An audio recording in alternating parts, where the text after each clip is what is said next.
Hello, my name is Brenda Ramirez. I'm a family nurse practitioner student and I'm here to take care of you. Can you tell me your full name and date of birth? Felipe Ramirez, 1 May 1989. Alright, thank you, Mr. Ramirez. What brings you in today? I'm getting a respiratory exam. Okay, good. Before I begin, I'm just going to be recording this assessment and my professor will be assessing my assessment. So, do I have consent from you? Yes. Okay, good. So when I start a respiratory assessment, I already started assessing by assessing his level of consciousness, whether he's in labored breathing. I'm looking at his overall posture, make sure he's not in a tripod position. I'm assessing. I assessed his level of consciousness, his breathing. I'm making sure that chest expansion is symmetrical. I'm looking at his overall skin color, that it's appropriate to his ethnic background. Um, I'm looking to see if there's any accessory muscle usage, such as the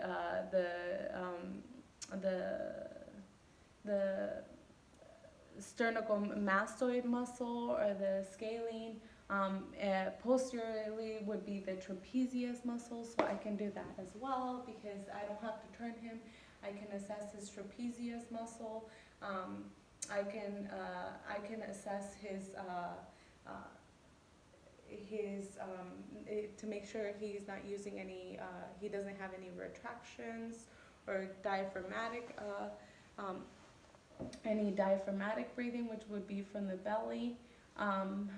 And his breathing looks normal. I can also, before I touch him, I can just do a quick assessment with his respirations. So I'm just going to assess his respirations for 15 seconds. Normally you want to do a full minute, especially if you get an abnormal count less than 12 or more than 20.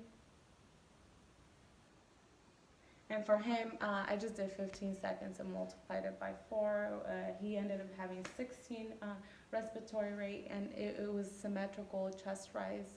I don't see any I don't notice any obstruction in his respirations. Ataxic. He's not bradypneic. He's not. He does not have any retractions.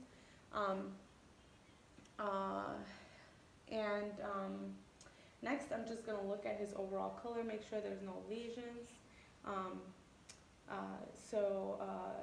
would look at his mouth, make sure that it's look at his mouth, make sure it's nice and pink. And can you open? All right. So you want to look at his tongue. You want to look at the oral mucosa, and make sure that it's nice and pink, which it is. And I'm also going to look at his hands. So can you have me show the hands? And you're going to look at his upper and lower extremities. You want to look at his nails for any clubbing or cyanosis. You want to assess the capillary refill. And you want to look also at the lower extremities. And you want to do upper and lower extremities. Again, I assess that there's no lesions, especially in the back. I'm going to do my inspection already. In the back, I'm assessing for any scoliosis or kyphosis. Because that can cause some problems in his lungs. Like I said, I want to assess that trapezius accessory muscle. I want to make sure that the scapula is in line to each hemothorax, to each hemothorax. If he has a mole in the back, I can acknowledge it to see if there's a color change. Or I can also ask the patient to see if he knows about that he has a mole back there and it looks like there's a color change to it. So all of these would be signs for inspection on the patient. So next, I'm gonna assess the patient. I'm gonna assess them for the AP ratio. So this would be more like people with COPD. They would have a barrel chest. Their chest would probably be as wide, but I would assess the AP ratio. So it should be about half, which it is. So the AP ratio would be 1:2. Someone with COPD would be like 1:1. So it gives you a sign, or someone who has pigeon chest, or a deviation to one side, it would be a little bit bigger. So it gives you an estimate of how big that chest is. And I don't see any sternal deviation, no funnel chest. And now that I'm gonna start with palpation. I'm gonna just assess for respiratory excursion. You just place your fingers. I'm gonna apply my fingers right, and you're gonna grab a skin fold, and you're gonna put your thumbs right at the costal region, and you're gonna have them take a deep breath. My fingers should write symmetrically. Again.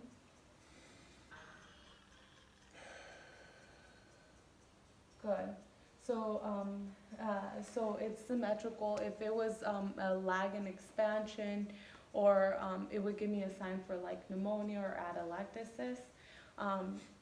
Next, I'm gonna do tactile fremitus.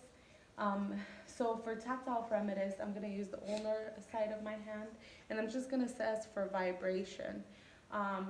If and I'm just gonna assess. I'm gonna have them say 99. And I'm gonna start at the upper lung and make sure that she can see.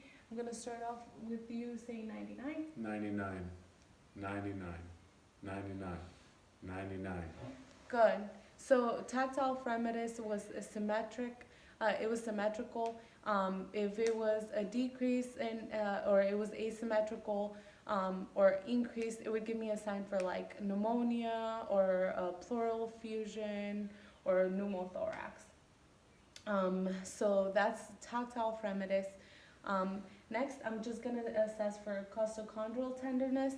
I'm just gonna be feeling his lungs. Mr. Ramirez, I'm just gonna apply pressure, and let me know if you feel any tenderness. No, Let me make sure I don't cover. no, no. All right. So Mr. Ramirez has no tenderness. And next, we're gonna start with percussion. I'm just gonna apply pressure. I'm gonna place my middle finger and tap it, and I should hear more like a drum. I should not feel a normal sound would be more like resonant. You don't want dullness.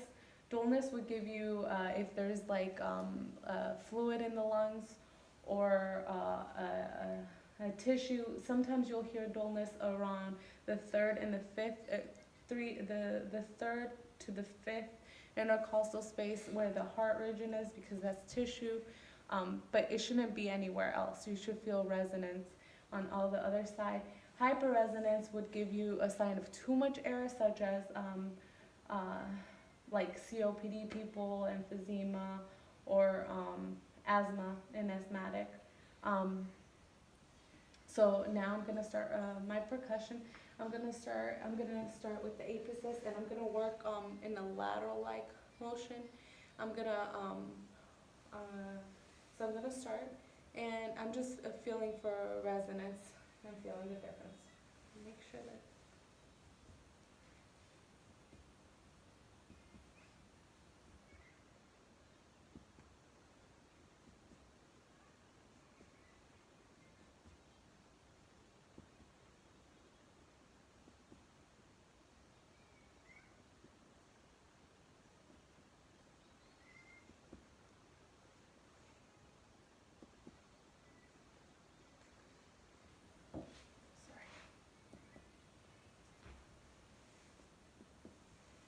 So you want to assess all areas of the lung. Um, the only part I did get some dullness was again towards the heart area between the third and fifth intercostal space. Um, and that would be my percussion. Next, um, I'm gonna start auscultating.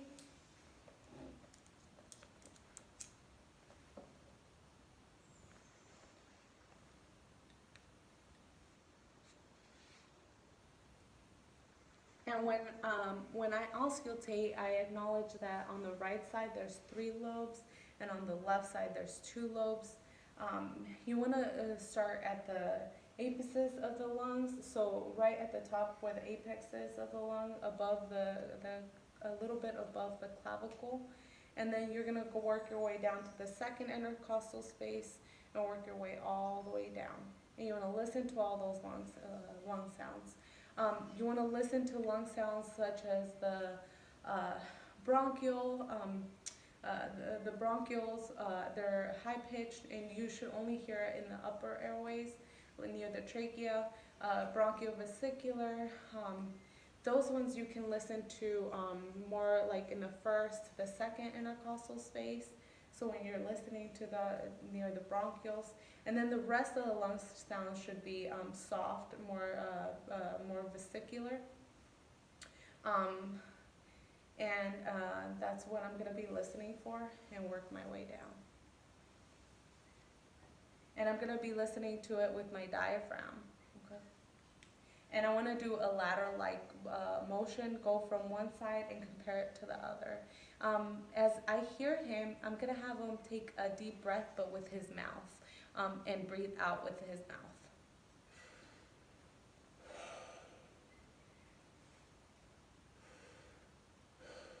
And then it's also important to let the patient know if we're going too fast that it's okay to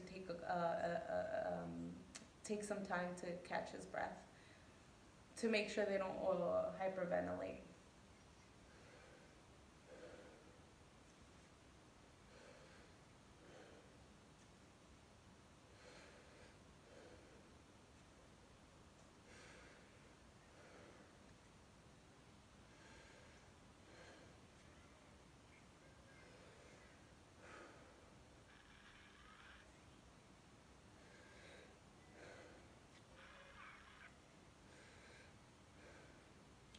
Now I'm going to work my way down to the anterior axillary line.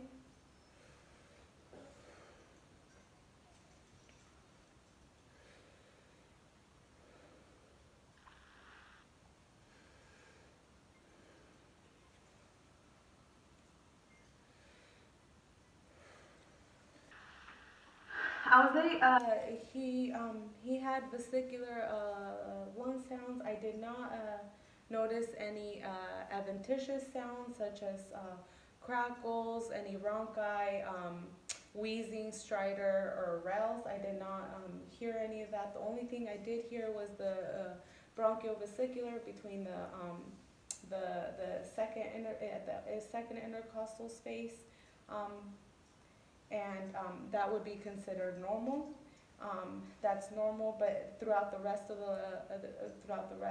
my auscultation, I heard vesicular lung sounds, which would make it, which is a normal assessment.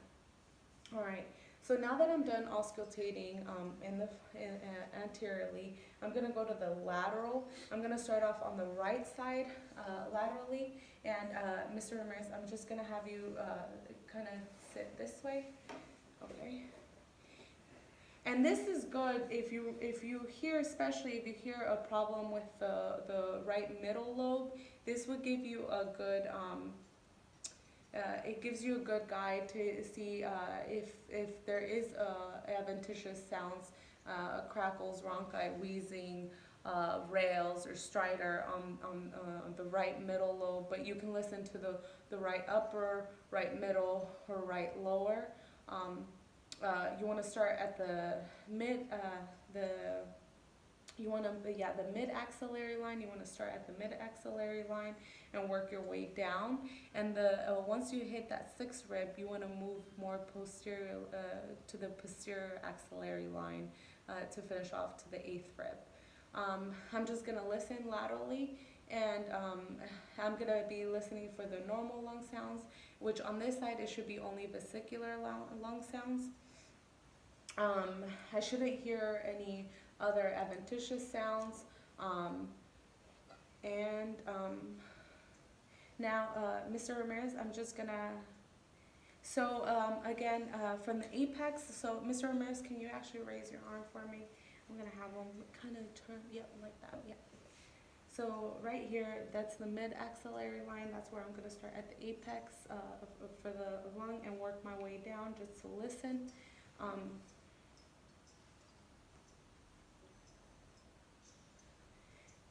And I'm gonna find that middle lobe right at the fourth intercostal, fourth rib, and then for the fourth to the sixth rib, that's the middle lobe, and then sixth to the eighth, that's the right lower lobe.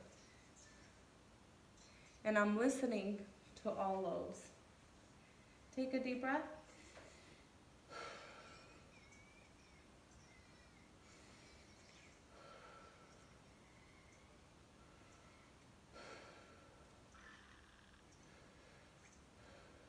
And I'm gonna start working my way posteriorly towards that post axillary line.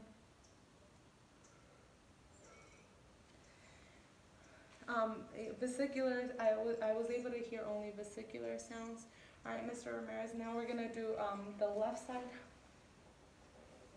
You can, just for the camera purposes.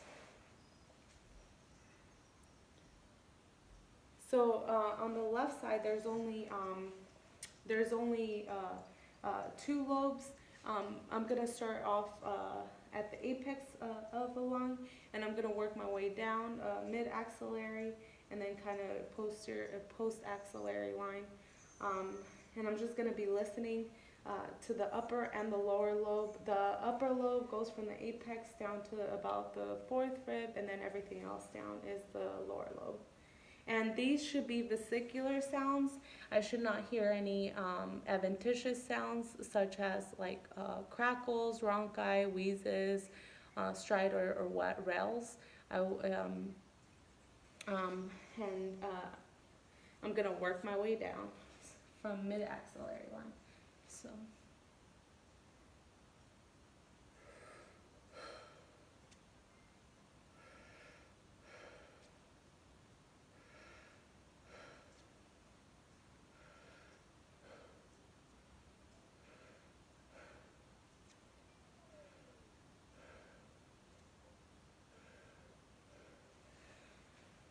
Okay, so all lung sounds were vesicular on this area, so on the left upper lobe and left lower lobe. I did not hear any adventitious sounds such as crackles, rails, wheezes, rhonchi, or a decrease in breath sounds that can happen for COPD. All right, now we're gonna do the posterior side. Now that we listened to the right side, the left side, and anteriorly, now we're gonna do everything now posteriorly. So you can sit whichever way.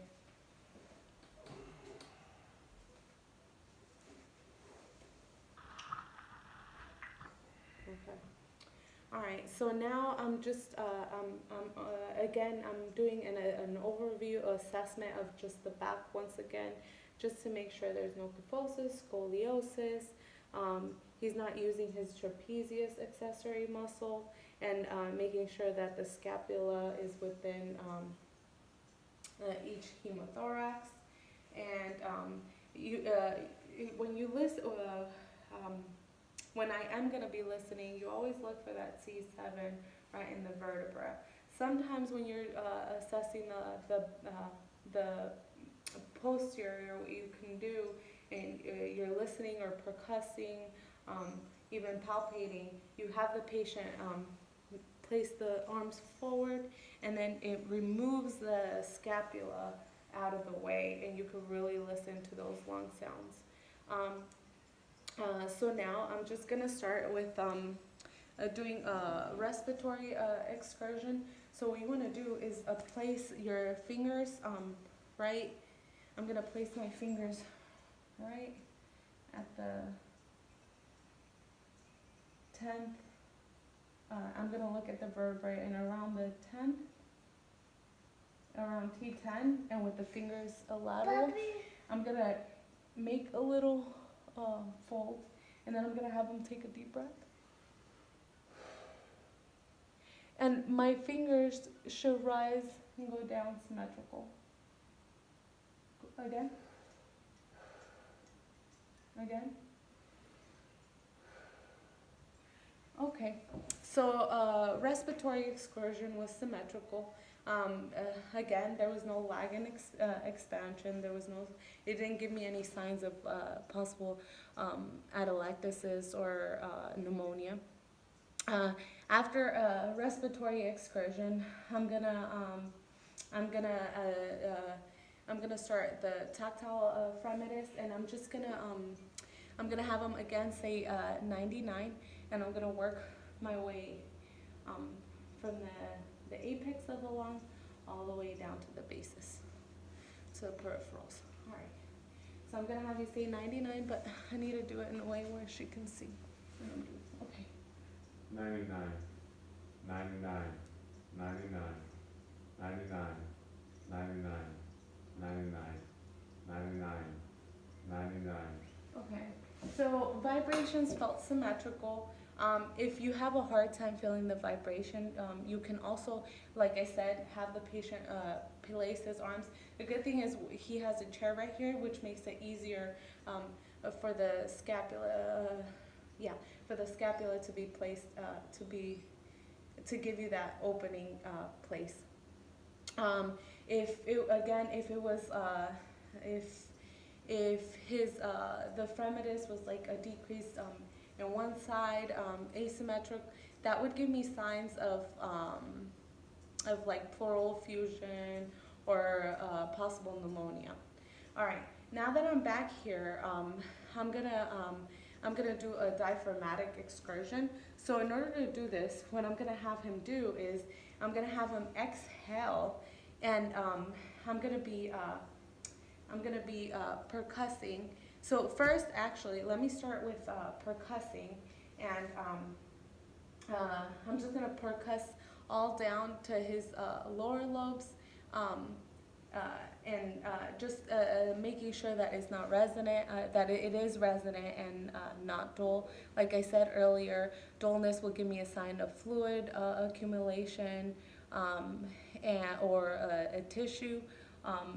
It could be like a tumor, so you want to assess that and make sure it's resonant, and make sure it's not hyperresonant, such as COPD or emphysema or an asthmatic. So,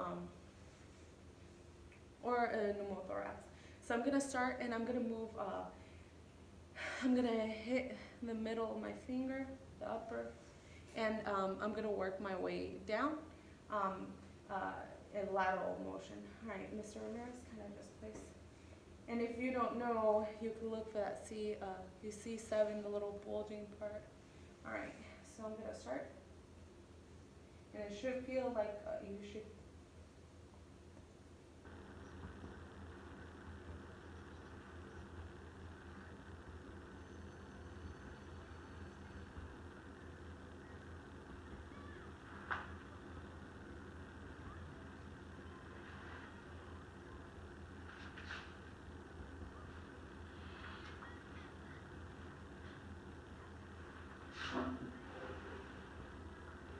And all areas felt resonant.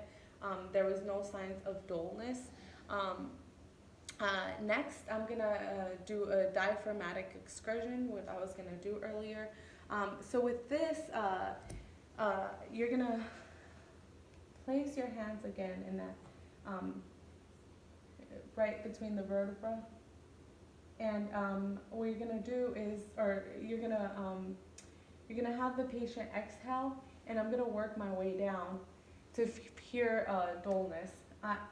if I hear, once I hear dullness, I'm gonna mark it with my pen, and then I'll do the next step as we go by. So, Mr. Ramirez, I need you to exhale, and you're gonna hold it, okay? And I'm gonna start with the left lobe, okay?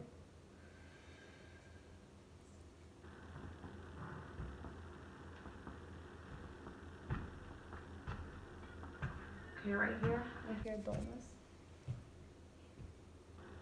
And you just mark it.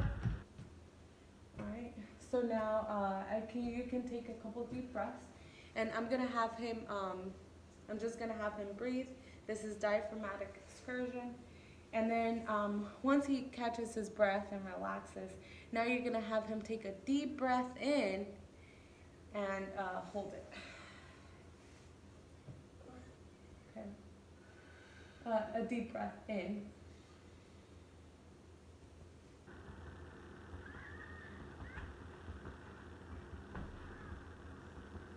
And you hear dullness right here. So you want to measure, and it should not be more than 3 to 5 centimeters. But if you're really fit, it could be a bit more. So this is about 3 centimeters. And then you would do this on both sides. For this video purpose, we're just gonna do one side, and then I'll work on into the other side. Or I guess I could just do the other side to make sure. All right, so I'm gonna percuss, and can you exhale for me?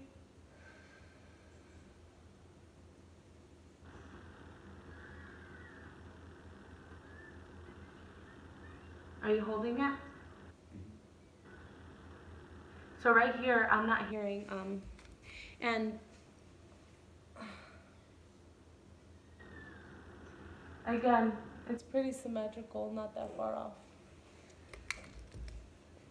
Again, now I'm gonna have him take a couple breaths, get his self situated, and then I'm gonna work my way back there. Okay? Kind of have your hands. Yep. Okay, ready? Ready? Take a deep breath in and hold it.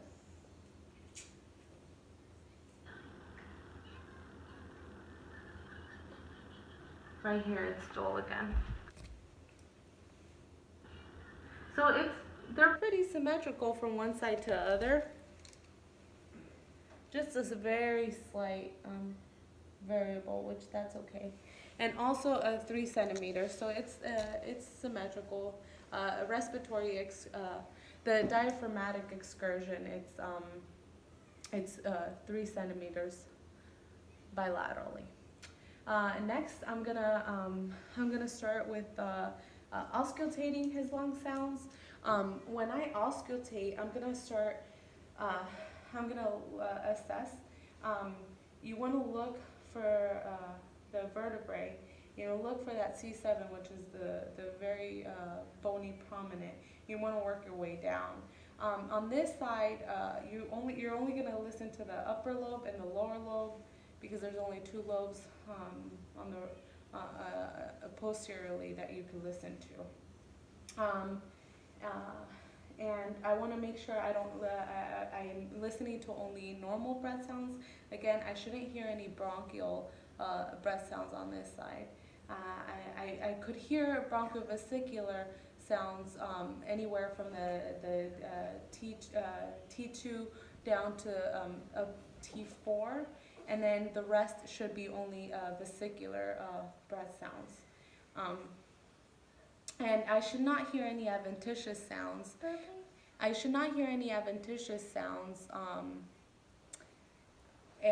such as like crackles, rhonchi, wheezes, stridor, rails, or a decrease in breathing, because that would give me signs for like COPD or other concerns. I'm gonna start listening, and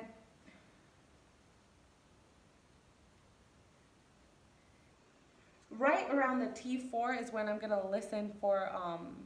I'm gonna be listening to that. After the T4 going down, that's where I'm gonna start listening to that lower lobe.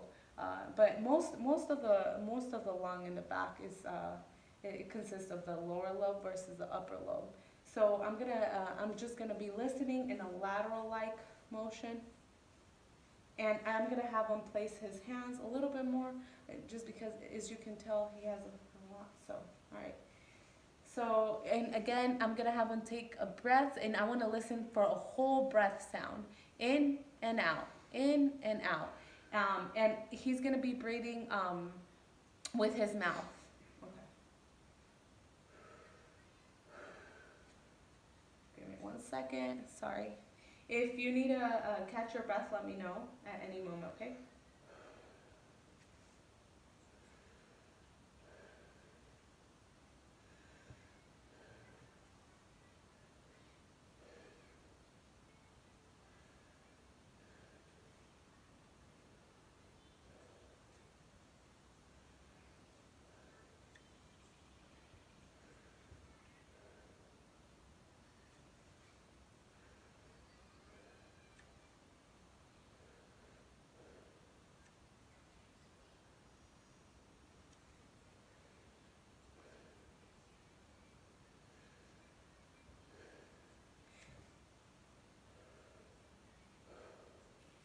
Now I'm gonna come on over to this side, the lateral part.